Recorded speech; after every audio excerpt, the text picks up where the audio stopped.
안녕하십니까? 이번 영상은 하비 콕스의 신이 된 시장 일부입니다. 부제는 시장은 어떻게 신적 존재가 되었나입니다. 신이 된 시장, 이 책이죠. 서울 문해출판사에서 나왔고 2018년에 출판되었습니다. 영어로는 2016년에 나왔고요. 원제목은 The Market as God입니다. 다음 설명은 책 내지에서 가져온 것입니다. 하비 콕스 1973년 사진이고요. 여기서 가져왔습니다. 하비 콕스를 잠깐 설명하면 1929년에 태어나 펜실베니아 대학, 예일 대학을 거쳐 하버드 대학에서 철학 박사학위를 받았습니다. 65년 이후 하버드 신학대학교에서 종교학을 가르쳤습니다. 하비 콕스의 이름은 1965년에 출간된 세속도시를 통해서 널리 알려졌죠. 독일 마부르크 대학은 이 책을 20세기 가장 영향력 있는 개신교 신학 서적으로 선정하기도 했습니다. 또한 하비 콕스는 1988년 뉴욕타임스가 선정한 20세기 10대 신학자의 이름을 올렸습니다. 그는 젊어서 가난과 소외, 인종차별의 현장을 몸소 체험했습니다. 마틴 루터 킹 목사와 교류하면서 교회가 교회 체제보다는 사람들의 신앙과 실천의 중심을 두어야 하며 사회 변화에 앞장서야 한다고 주장해 왔습니다. 해방신학 같은 제3세계 기독교 운동에 관심을 두고 연구했고요. 종교 간의 대화의 중요성에 대해서도 계속 강조해 왔습니다. 2009년 정년 퇴임할 때까지 하비 콕스는 다양한 종교를 함께 다루는 강의를 개설하여 뜨거운 호응을 받았습니다. 퇴임 이후에도 당대 최고의 신학자로 강의와 저술 활동을 활발하게 하고 있습니다. 주요 저서로는 세속도시를 비롯해서 바보제, 예수 하버드에 오다, 종교의 미래, 성서 어떻게 읽을 것인가 등등이 있고요. 지금 소개한 이 책들이 한국말로 번역되어 있습니다. 아래 내용은 인터넷 책방 홈페이지에서 가져온 것입니다. 좀 전에 소개한 내용과 겹치는 부분이 많아서 이 내용은 읽지 않고 그냥 넘어가도록 하겠습니다. 인터넷 책방 홈페이지에서 가져온 하비 콕스의 신이 된 시장 책 소개입니다. 한국 대형교회의 세습이 사회적으로 논란이 되면서 종교의 세속화에 대한 관심과 비판이 커져가고 있습니다.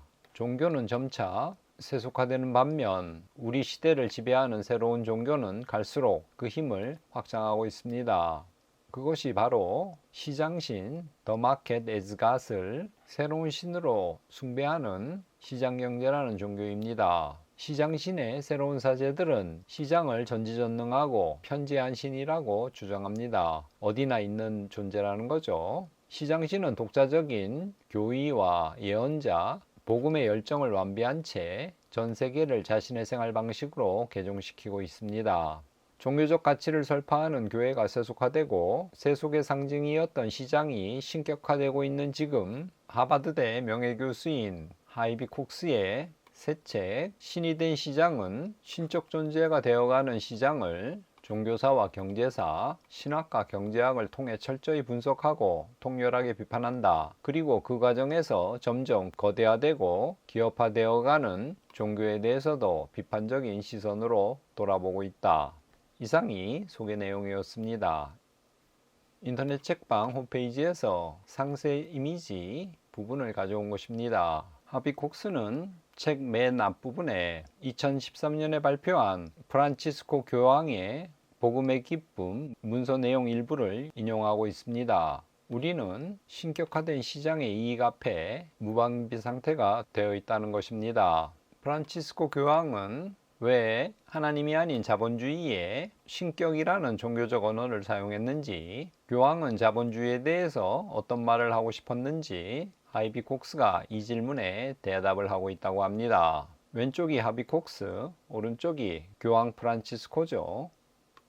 하비 콕스는 교황이 자본주의에 대한 도덕적 분노 이상의 감정을 담았다고 말합니다. 그것은 인간에 대한 희망입니다. 하비 콕스는 교황이 돈과 세속화된 종교에 의지하지 않는 인간의 강인함에 희망이 있다고 말한다는 것입니다.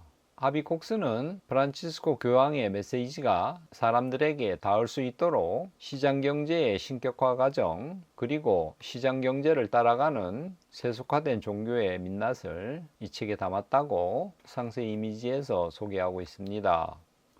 신이 된 시장 책 목차입니다. 크게 1부, 그리고 6개의 장, 2부, 2개의 장, 3부, 10개의 챕터로 나눠져 있습니다. 한 번에 이 책 내용을 소개하기에는 시간이 너무 걸려서 일부 영상에서는 3부의 14번째 챕터까지 소개하겠습니다. 나머지는 다음번 방송 2부에서 다루겠습니다.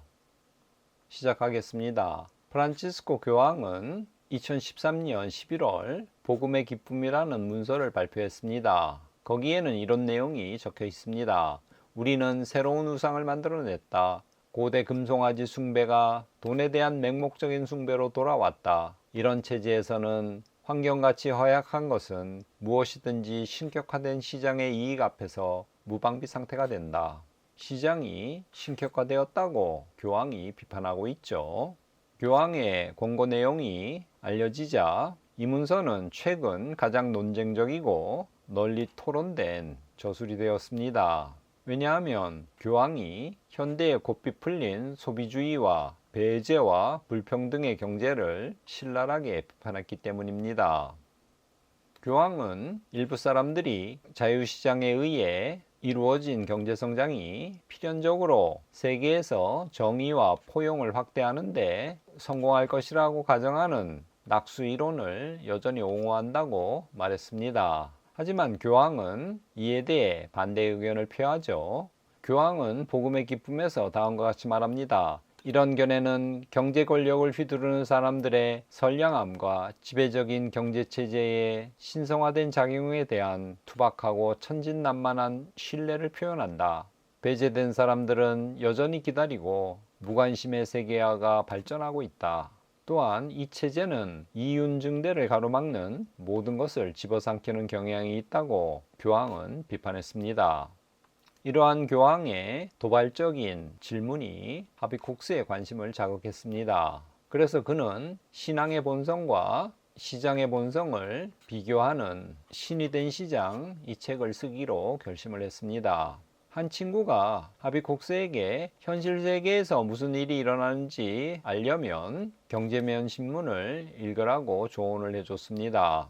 그 말에 따라 경제면을 읽었더니 하비콕스의 눈에 들어오는 개념들이 대부분 신학자로서 평생을 살아온 자기에게 익숙하다는 사실을 깨닫고 놀랐다고 합니다. 월스트리트 저널과 파이낸셜 타임스, 이코노미스트에서 구사하는 어휘들이 창세기와 로마서, 어거스틴의 신국론과 놀랍도록 유사했다고 하비콕스는 고백하고 있습니다. 신앙과 경제가 비슷하다는 거죠.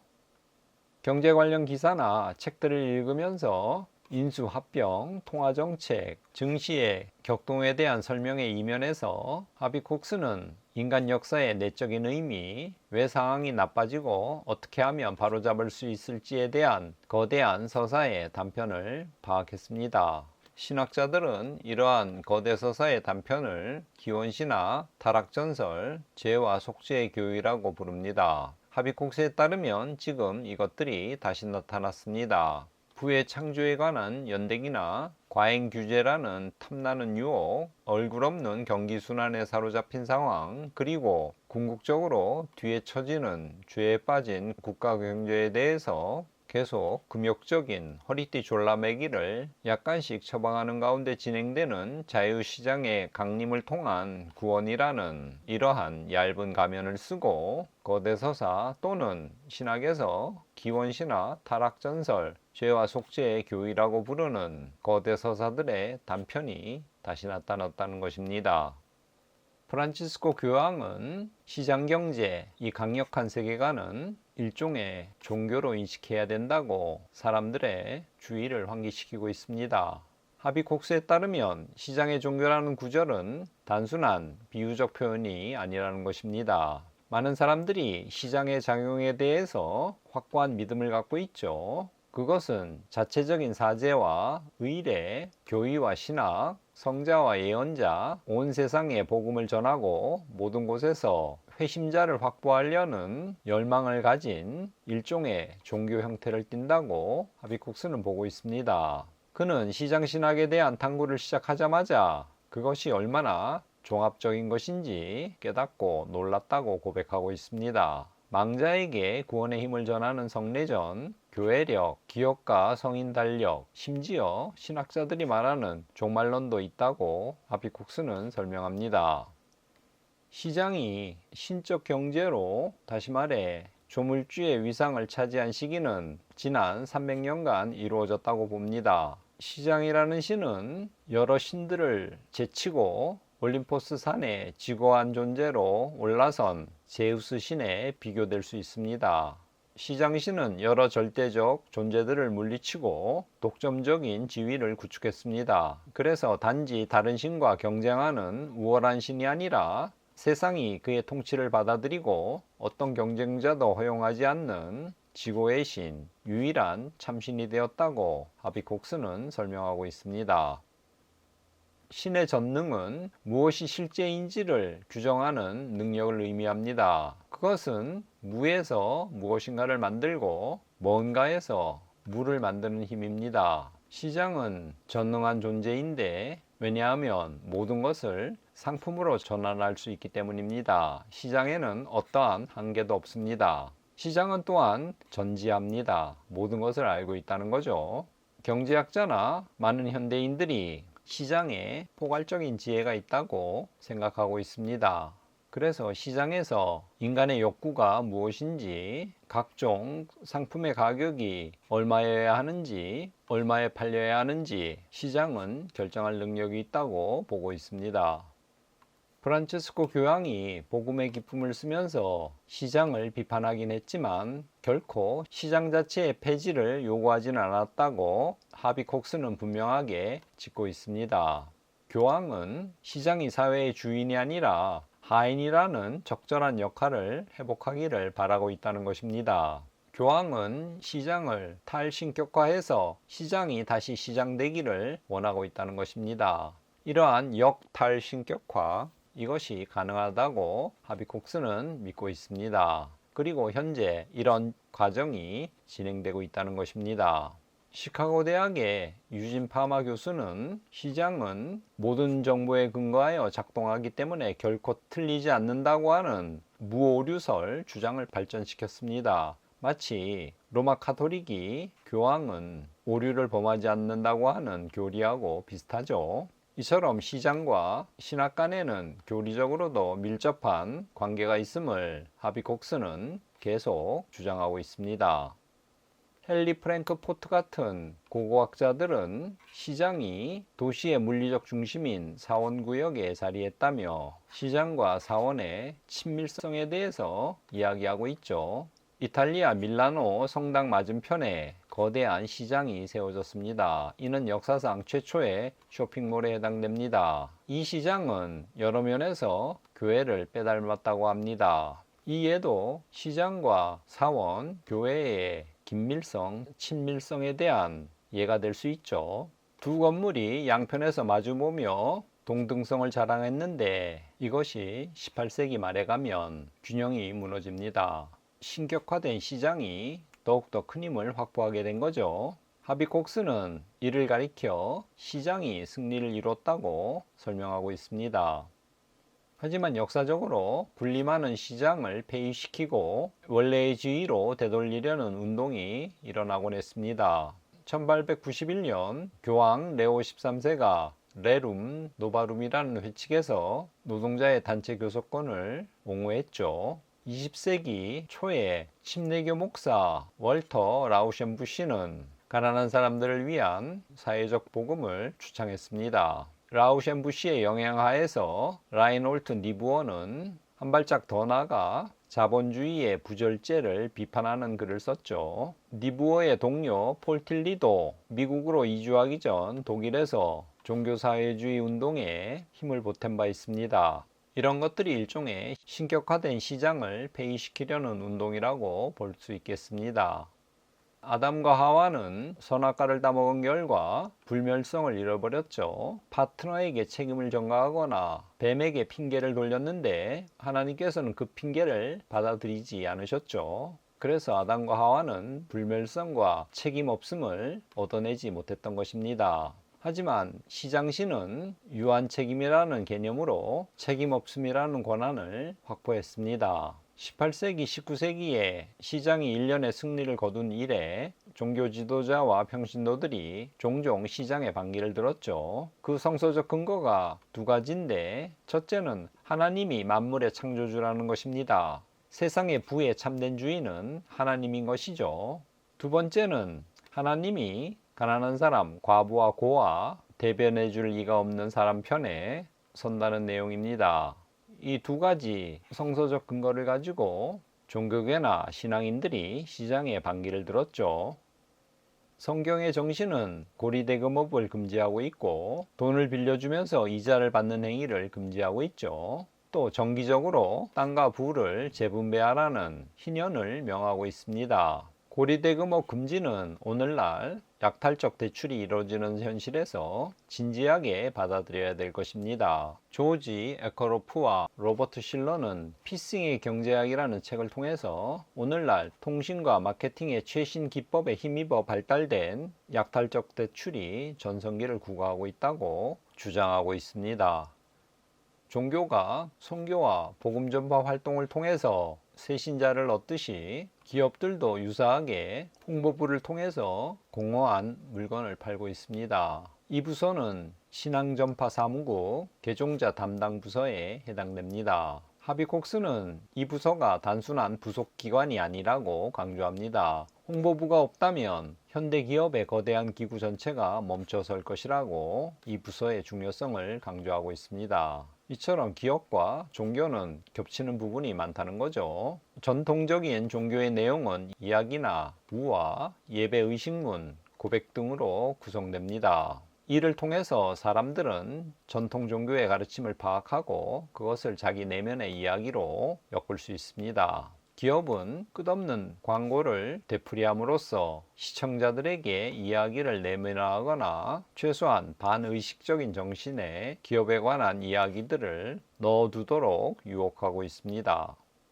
1517년 루터가 비텐베르크 성곽 교회문에 95개조를 붙이면서 면죄부 판매에 불만을 표했죠. 하비콕스에 따르면 프로테스탄트 종교개혁의 출발점은 면죄부 판매와 관련한, 즉 돈을 둘러싼 언쟁이었습니다. 루터가 교회문에 항의문을 붙인 같은 해에 교황 레오 10세는 성 베드로 대성당을 완성하려면 훨씬 더 많은 돈이 필요하다는 결론에 다다랐습니다. 그래서 교황은 맥도날드나 세븐일레븐 등의 사업 모델을 따라 사실상 프랜차이즈 영어권을 판매하는 사업에 착수했습니다. 그 덕분에 사업가 정신으로 무장한 면죄부 판매자는 끌어모은 돈의 절반은 로마에 보내고 나머지는 자신이 챙겼습니다. 이렇게 들어온 돈을 교황은 베드로 성전 건축 사업에 쏟아부었습니다.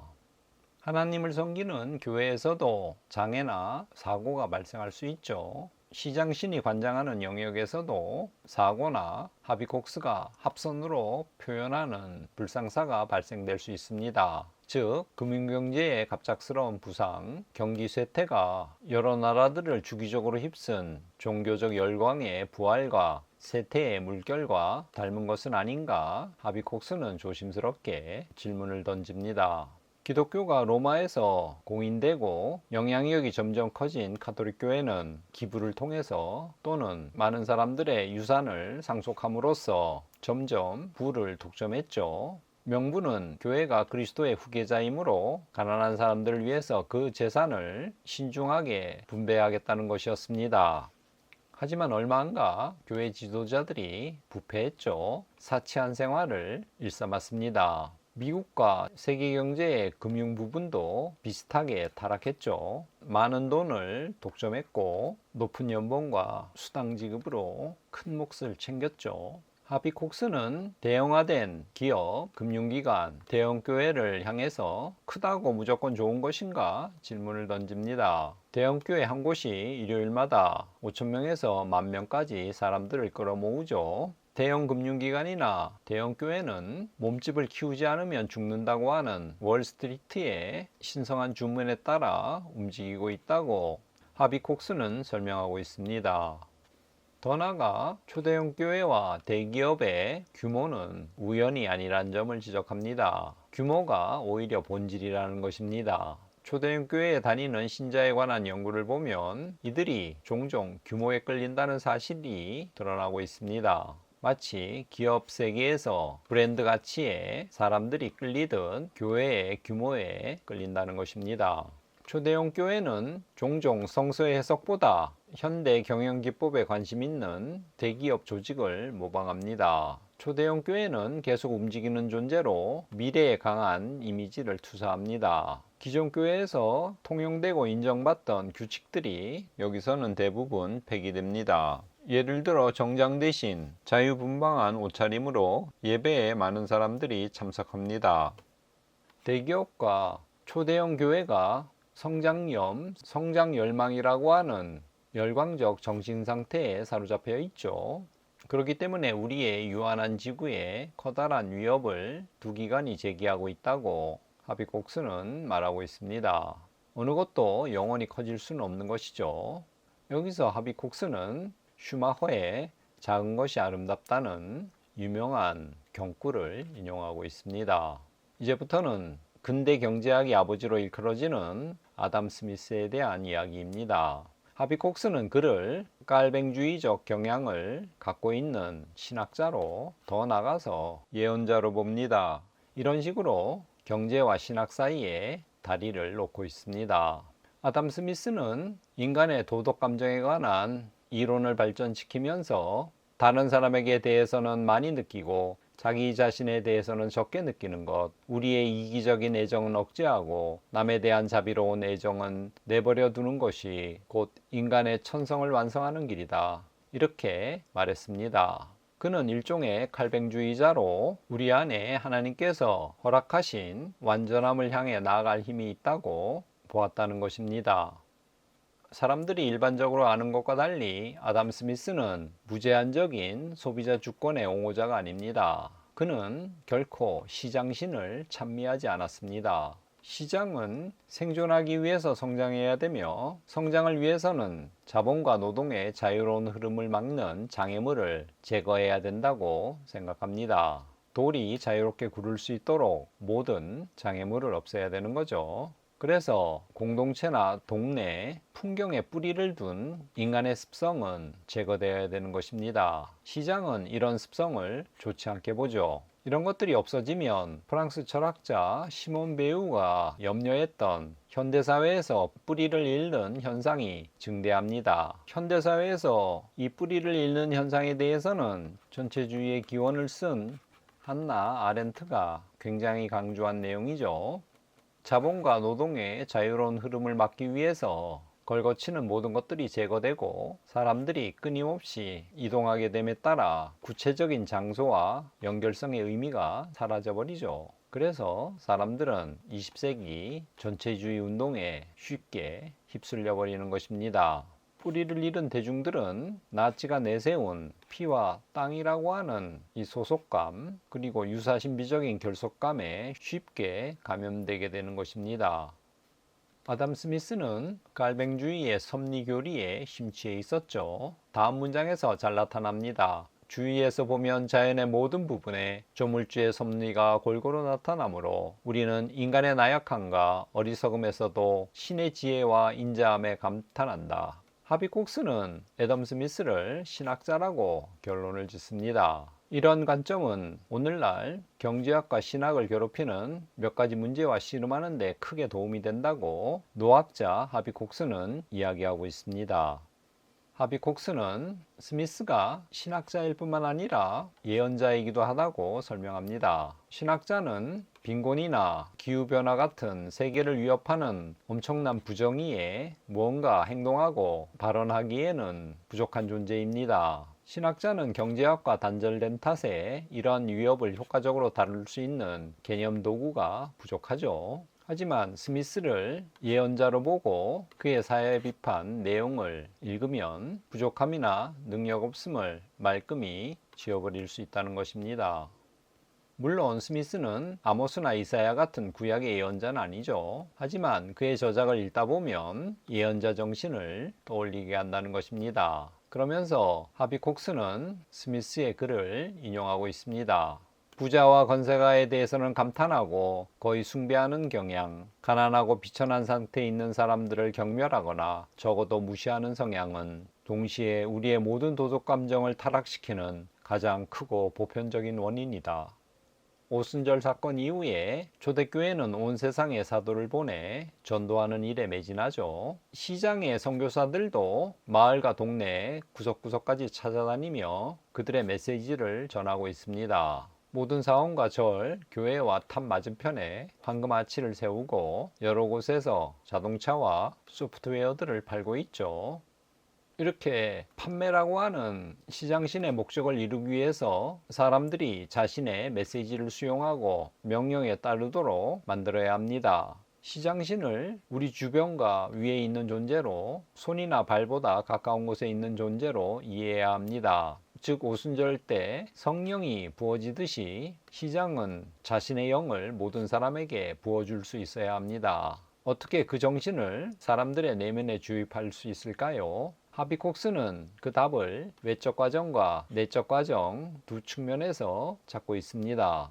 이런 식으로 사도행전의 성령 강림 사건과 시장신의 구매 욕구를 고취시키는 정신을 내면에 주입시키는 두 사례가 비슷함을 하비 콕스는 설명하고 있습니다. 미국 기업연구소 학자 마이클 로박은 신을 설명할 때 어떤 속성보다도 조물주라는 전제로 이야기하고 있습니다. 신은 흙으로 자신의 형상을 따라 사람을 만들고 창조의 능력과 책임이 있는 피조물을 만들었습니다.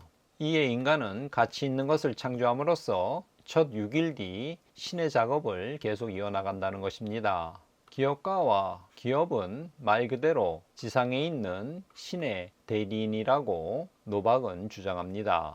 이러한 전제하에 다음 단계로 신이 계시한 무언가를 만드는 활동을 가로막는 것은 신의 의지를 꺾는 것이 됩니다. 신이 시작한 활동을 막는 것 중 대표적인 것이 규제와 과중한 세금입니다. 세계 어디서든 빈곤을 뿌리 뽑는 최선의 방법은 이러한 장애물을 치우고 시장이 그 명백한 운명을 이행하도록 하는 것입니다. 이런 식으로 조물주와 기업이 유사한 행위를 한다고 노박을 인용하여 하비 콕스는 설명하고 있습니다. 이상으로 하비 콕스 신이 된 시장 일부 방송을 마치겠습니다. 끝까지 시청해 주셔서 감사합니다.